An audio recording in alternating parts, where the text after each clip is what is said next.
Welcome back to the PolicyViz podcast. I'm your host, John Schwabish, and on this week's episode of the podcast, I talked to Pieta Blakely and Eli Holder about their work on equity and inclusiveness in data and data visualization.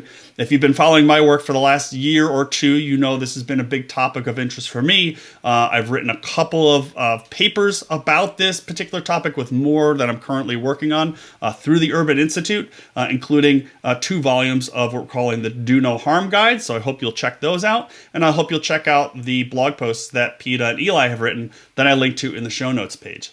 So I hope you'll take a listen to this episode, and I hope you'll think about ways in which you can be more inclusive and more thoughtful and more strategic in the way that you talk about and visualize different groups across the world. So here is my conversation with Pieta and Eli.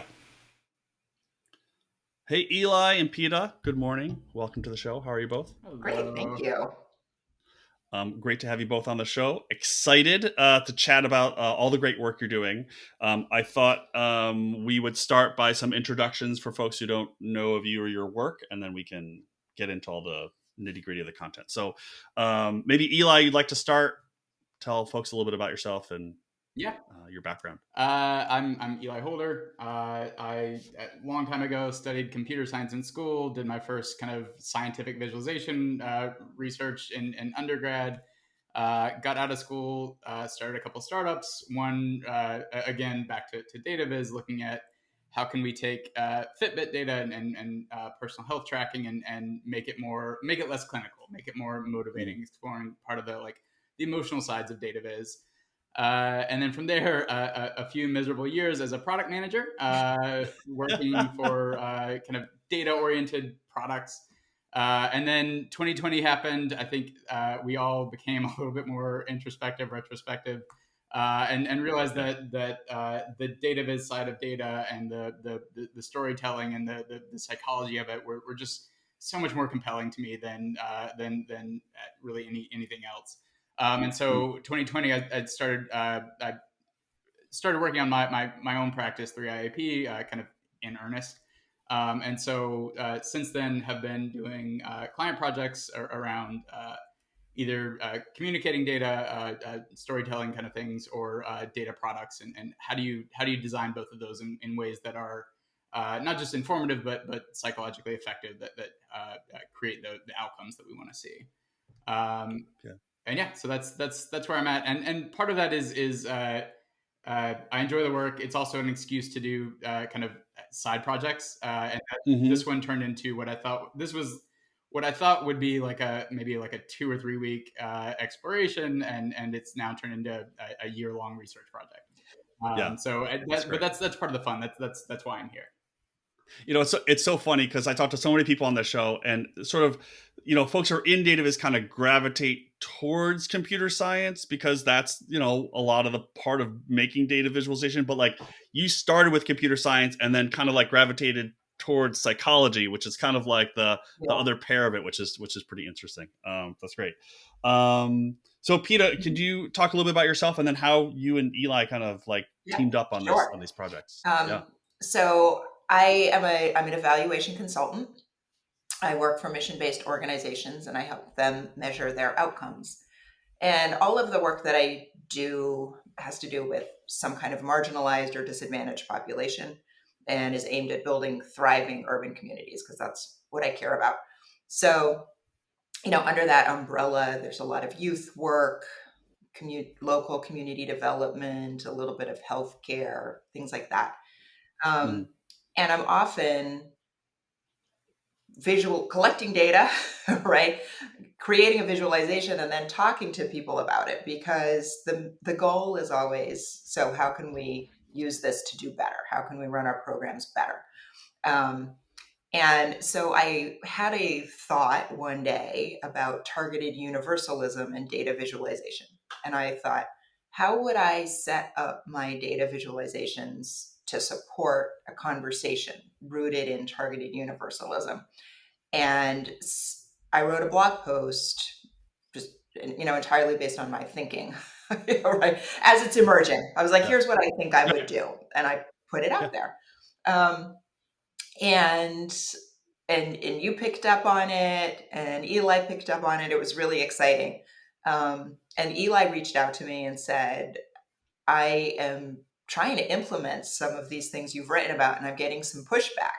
And so which was great for me because I had just been thinking about myself about this. And so, Yeah. asking me these Yeah. questions, he really got me to articulate some of the assumptions, that were in that initial piece. And so we decided to take some of our thinking, as it was just getting so much like richer, through us being in conversation about it, and write a follow-up blog piece. And he's really taking some of the ideas that I had just thought of, and he's starting to create some experiments and actually demonstrate how these things work in the real world and validate some of that. So that's been really, really cool to see. Yeah. That's great. So I want to get to the experiment Yep. part, but I want to make sure that folks are sort of on the same ground, I guess. So we're all starting at the same place. So I was hoping that you could start by just defining for folks targeted Yeah. universalism, because I think that's a big phrase. And then I think we need Eli to define deficit framing, because that's another big part of Yeah, that sure. that main post. So targeted universalism is an approach. I've seen it a lot in education, but I think it applies in all kinds of fields, where we have one universal goal for everybody and then targeted approaches to help different populations reach that goal. So it's a balance between a universal goal where, a universal goal and a universal approach, everybody gets the same thing. And then if you don't do as well, we gave you what everybody had, right? Right. And targeted programs, which focus on particular populations. And then some people say, well, this is not fair. Different people are getting different things, like, whatever those critiques are. So targeted universalism says, look, we've got high standards for everybody, and then some populations have specific barriers, and we're going to create targeted programs to make sure that they can reach the targets that we've got for everybody. And so that was what was in my head when I started those first set of charts. And so you're thinking about this in the context of evaluations, right? Like, and so you're thinking about if someone, like if a firm or a researcher is doing an evaluation, how do they, for example, target a particular policy? Yeah. How do they target like particular populations? Could we say, hey, are girls doing really well in this program? Du Bois have some different barriers to accessing this material. Do students who are speaking English as a second or third language have different barriers to getting the best out of this program than other people do? That was the kind of thinking.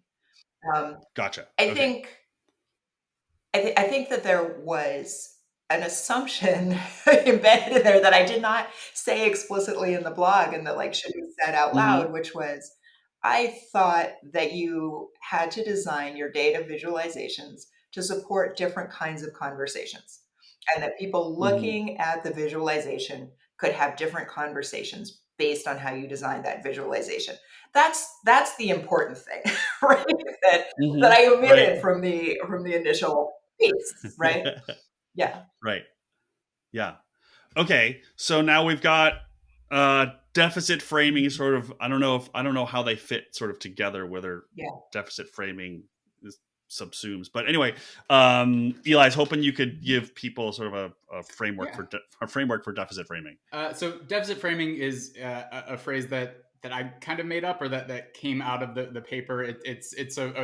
It refers to like a framing effect on a chart that leads to deficit thinking. Deficit thinking, I think, is the more common term, and it's a term that I wouldn't have known about if it weren't for Pieta's post. Like I'd never came across it prior to this.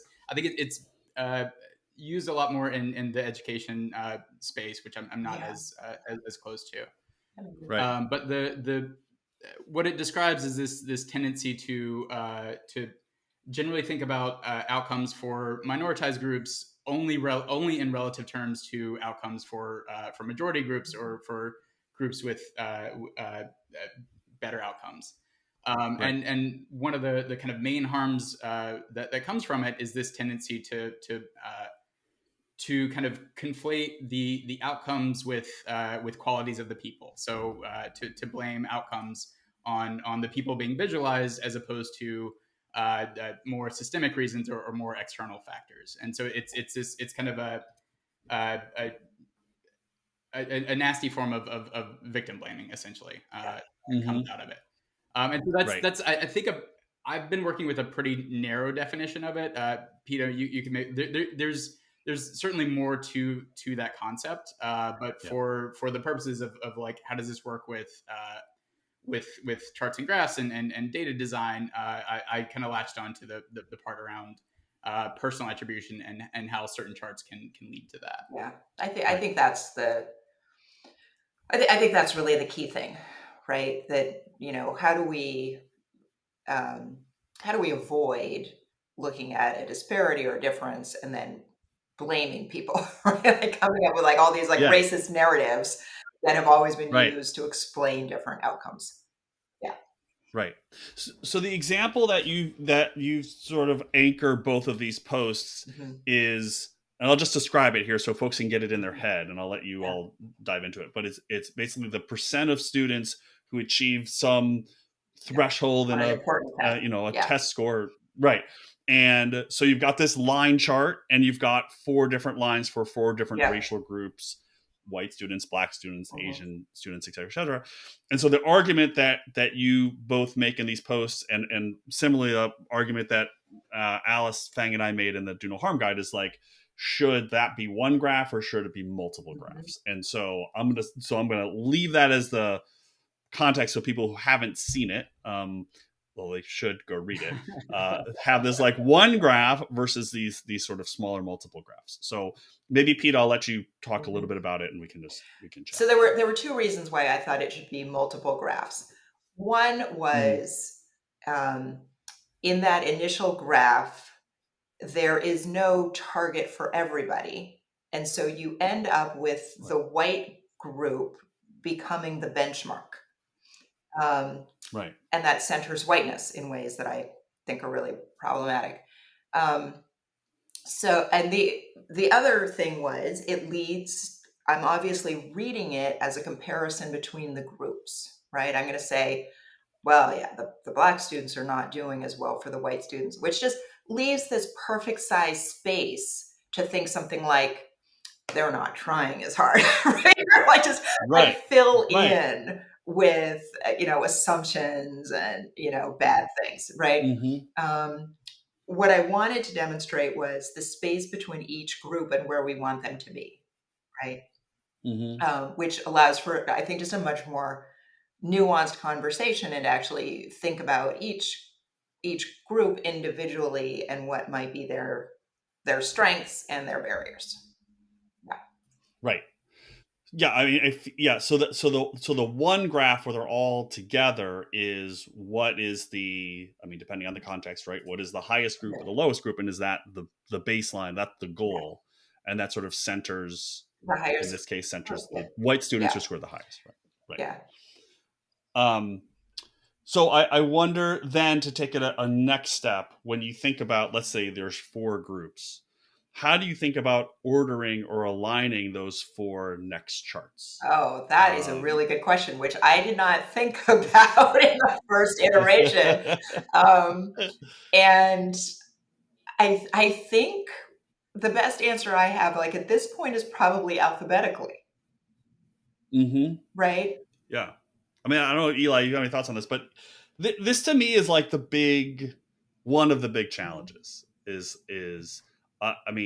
so the ordering effect, I think is definitely important. And I think if you can start with, so the context for me is I've done this in reports where there are just multiple kind of different cuts of data involving race or gender or things like that. And so if you can establish that early on, all these people, all these groups are ordered alphabetically, and that's just kind of the rule across the board.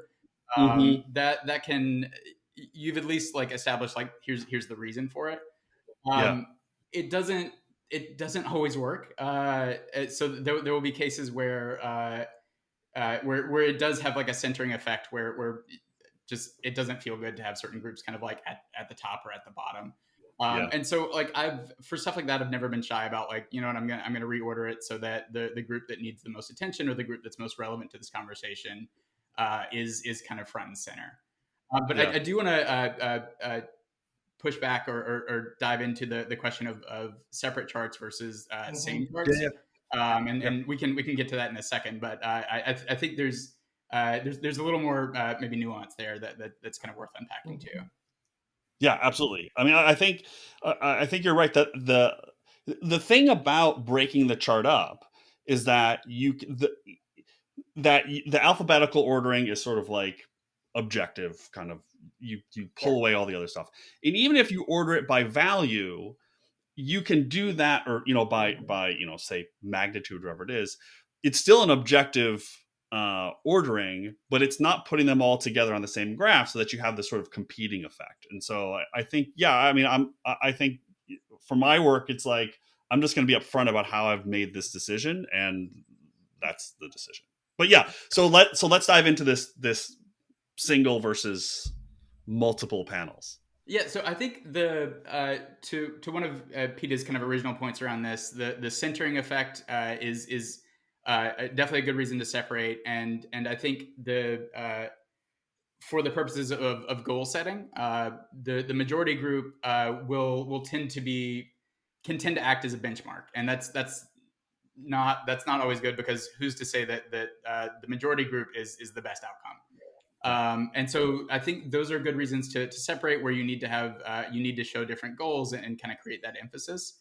But the harms that come from blaming people individually or blaming people personally, these personal attributions, at least a big chunk of that doesn't seem to be related to whether they're separate or not. It's closer to the way that you present it, even on the same chart. So in the research that I was doing, all the different variations of charts that we tested showed the outcomes on the same chart, but we varied the way that we showed them, and we were able to even on the same chart significantly reduce the viewers' tendencies to make these kind of personal attributions, which is essentially stereotyping.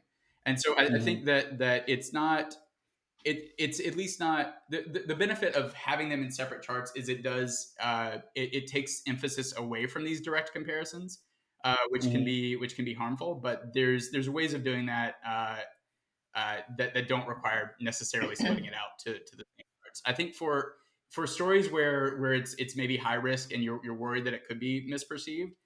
For stuff like that, I'll lean pretty heavily into like any trick I've got to water down the differences, or make sure that not water down, but like to clarify the differences. Yeah, right. Okay. I'll do that, but it doesn't. I don't think that it always needs to be the case that you need to separate. If you have other options to make sure that people don't kind of fool themselves into these personal attributions. And so do you think what those are, if that's helpful too? Yeah. Well, I was just going to ask, like, is that a visual component in the graph itself, or is it the text that you use in and around the graph, or probably is going to be both? It is definitely both. I think so. The big thing is just one of the big takeaways is understanding that by default, a lot of people jump to these blaming tendencies. And this isn't like a new concept. This is like something that we all learned about in like intro to psychology, like fundamental attribution error, correspondence bias. Just as people, particularly like as Americans or people that live in individualistic or Western cultures, we jump to personal blame much faster than we jump to looking to external reasons for any kind of outcome or behavior. And so if you kind of take that as a premise, and you assume that given any chart, a lot of people will tend to explain it in terms of these personal attributions. That's the main thing that we're trying to solve for. And so you can solve for that in a couple different ways.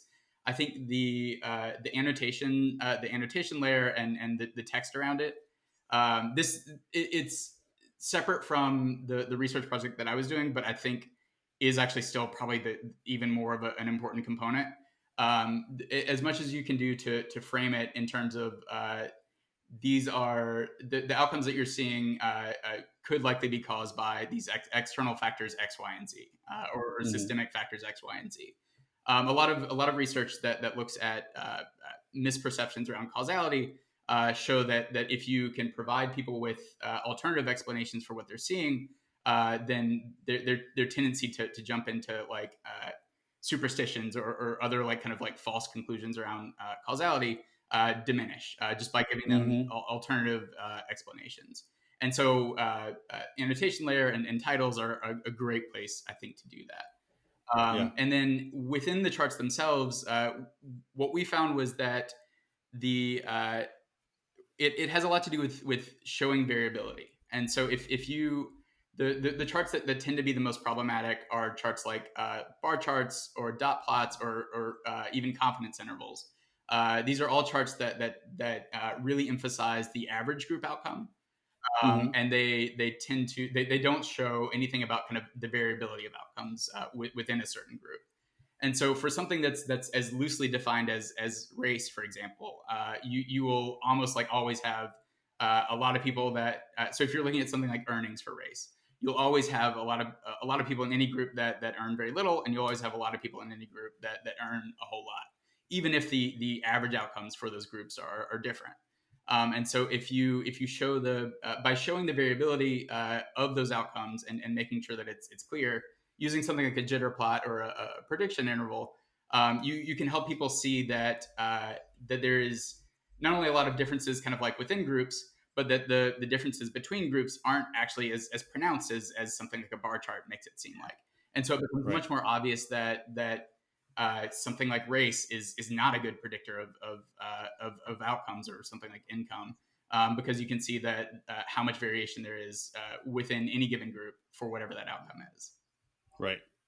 So I'm curious then, Pieta, in the folks that you work with who are probably, I would guess, sort of generally more accustomed to line charts, bar charts, pie charts, like that world.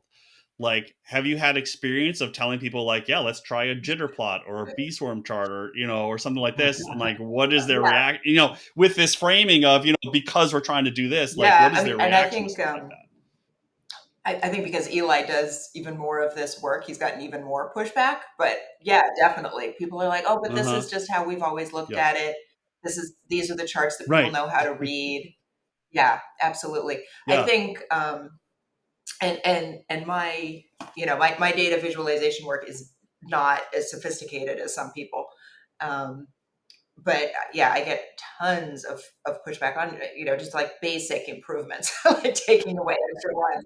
So, but it's interesting because I'm guessing that you're talking to your clients or partners and you're saying, we want to take this more, this different framework where we're not, ranking or implying or this or that. And so here's an alternative to that. But I'm guessing they're still pushing back. And they probably agree with you on the framing piece, but they're still pushing back because right. Yeah, exactly. This is what we know how to do. Yeah. I think Eli early on came across a much more interesting objection. The level of objection that I've gotten is just, oh, this is what we're used to. Can't it all be pie charts? This is what we know how to read.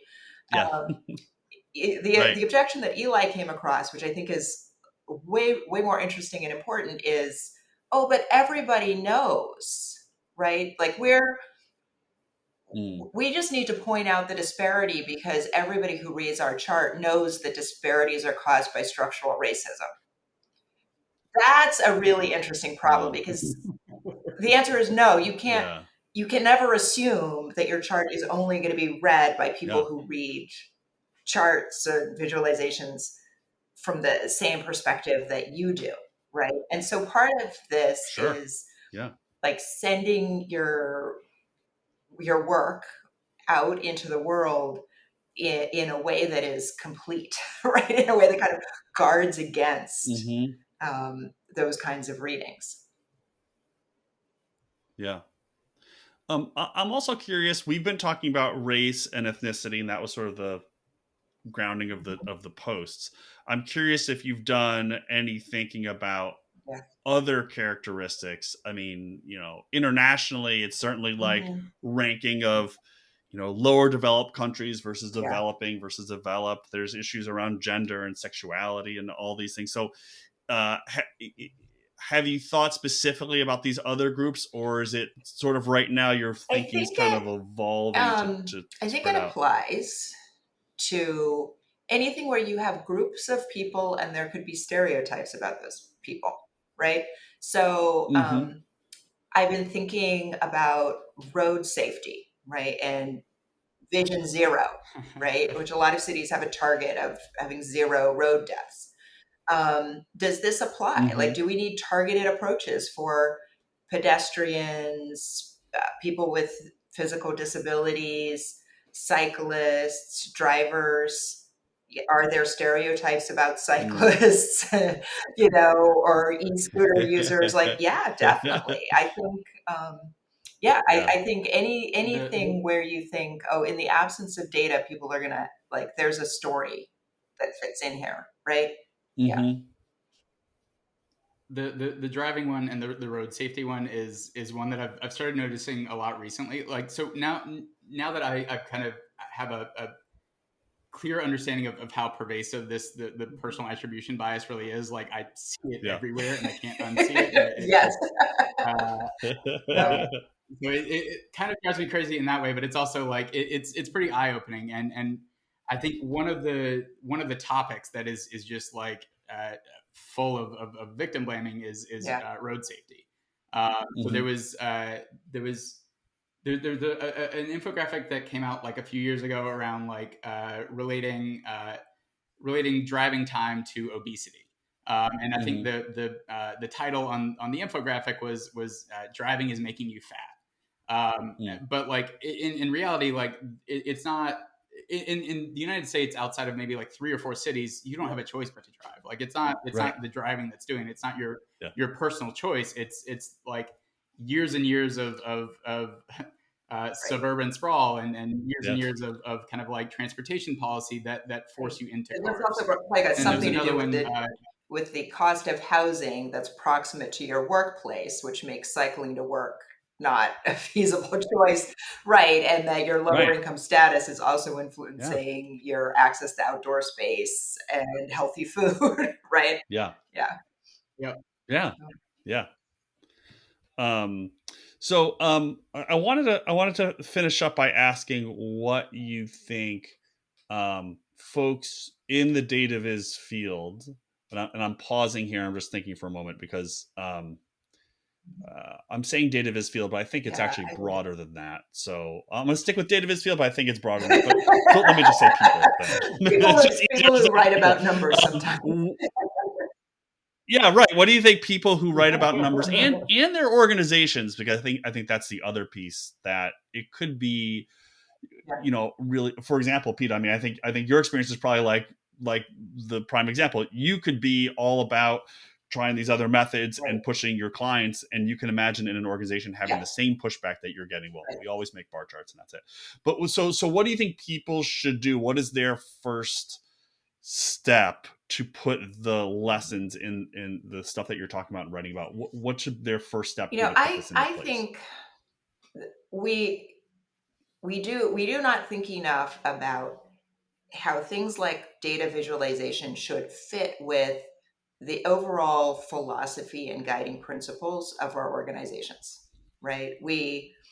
Um, I think one, we assume that like charts are just neutral and that like they're numbers, so they must be true, and however they come out of Yeah. your software is fine.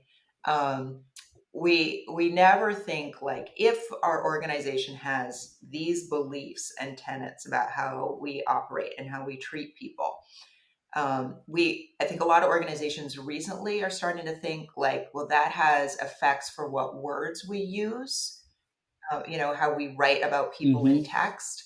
Well, the next step is, how then does it affect how you write about people in charts and graphs, right? Um, I don't have an answer for you, but only to say, like, that is a conversation to start having in your organization, to start thinking about, like, this matters. In the same way we could do harm with our words or be more careful and thoughtful with our words, we can do Right. it with data visualizations too. Yeah. Eli, any thoughts on this? Yeah.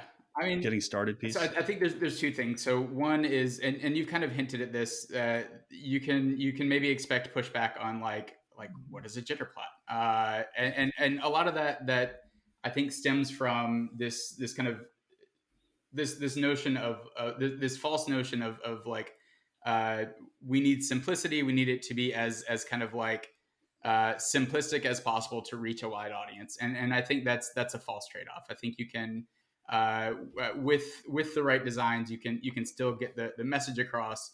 But what you need to remember is that with these more simplistic designs, you're creating awareness, but you're not necessarily creating awareness around the right thing.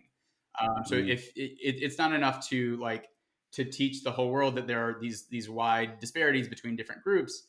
The actual goal is much closer to, we need to teach that these disparities exist because of these external factors, because of these systemic factors. And so it's, you can kind of fool yourself into thinking that something like a bar chart is better because it'll reach a wider audience. And maybe it will, but is it reaching the audience with a message that will actually help solve the problem, or not? And the other one is more targeted towards designers and people that do this in general. Is I mentioned this before, but realizing how deeply embedded this concept of like personal responsibility is within just kind of the American mindset. It creates this trap when you're exploring data, or you're trying to figure out like what causes these outcome differences, and it kind of tricks your brain into stopping at answers that just aren't as enlightening or compelling or interesting. Like when you see an outcome difference and you go like, oh, it's because like one group works harder than another. Like maybe that's a tiny part of it. Probably not. But the much bigger thing is going to be typically some external factor. And so if you stop yourself from this habit of immediately jumping to blame and stopping at blame, and look like, and just ask yourself like, okay, what are the external factors? What are the systemic factors? You'll get to much richer answers. You'll get to much more interesting answers and much more enlightening answers, I think, for you and your audiences. And that I think is would be my main ask for anybody communicating numbers is think about the external factors. Try to make sure that your audience. I think for so many years, like we've looked at these disparity charts for years and years. We have not solved the disparities yet. So that's probably not. Right. That's still a lot probably of work not to the do. most useful visualization. I think, Eli, your point, but like, how do we set up these visualizations to help us really think deeply, like in much more creative ways about these issues is, I think that's really important.